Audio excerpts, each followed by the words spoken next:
President Trump visited Iowa and Illinois Thursday, two states largely feeling the effects of his trade policies.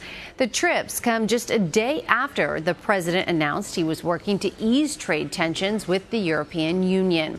He spoke about that while in Dubuque, Iowa. We just opened up Europe for you farmers. I said to the Europeans, I said, do me a favor.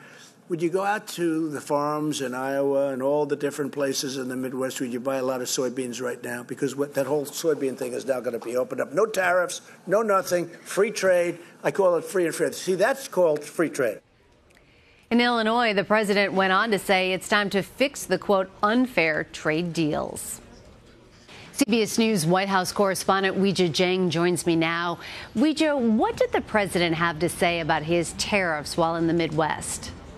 You know, this was an opportunity for the president to highlight it was another campaign promise made and campaign promise kept. And that certainly was the message about his tariffs today, because he actually announced standing next to a big group of steel workers and executives from the steel industry that he was going to impose these tariffs on the EU and Canada and Mexico. And that was back in April. And he mentioned that at that same time, a week later, the very company where he was standing at in Granite City, Illinois, said that they had plans then to bring new jobs, and they did. And so this really was another victory lap for President Trump. It felt like a campaign speech, and certainly he used it to show that when he says something, he means it. And now here you go. You have jobs. You have more along the way because the company has announced a second plant will be opening too. So he certainly treated today as a celebration.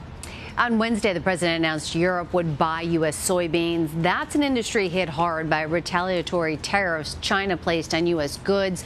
Do we know more about his trade plan with Europe?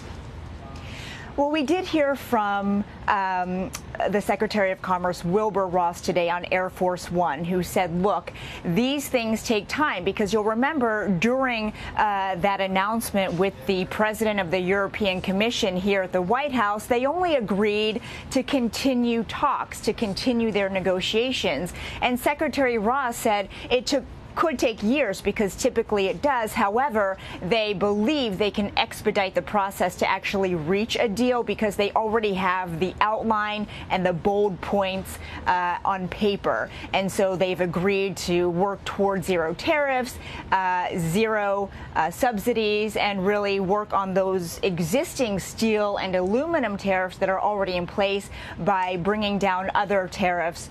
They've also agreed for now, as they continue these talks, to put a hold on those proposed automobile tariffs, which really would have been very crippling for many European countries that import cars here. So basically what we have is an agreement to continue the deal making, but so far we do not have a firm deal, and we do not have a time frame as to when we can expect one.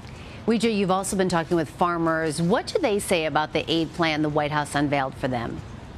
So they are happy with the relief plan, right? Because they need that money as the U.S. and China continues to sort out their trade negotiations. But a lot of farmers tell me that this is just short-term relief, and they are worried that it won't be enough, because there's, again, so much uncertainty in terms of how much China is willing to budge, and the U.S. also, for that matter. And so as they wait for these trade deals to be hashed out, they really feel like they are caught in the crosshairs because China is now purchasing way less of their crops, and as a result they have to bring the price down in order to try to appeal to other countries to say, hey, our crops are on sale because we have the supply, but the demand is not there since China is pulling back. Now, the president mentioned specifically, as you said, that Europe has agreed to buy more soybeans. The problem there is that farmers say that's great, it does open up markets, but China was such a big customer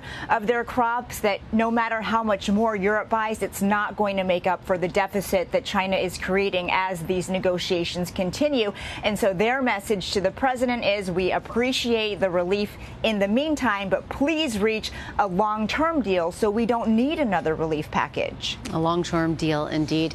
Weijia Jiang, it's always great to talk to you. Thank you. Thank you.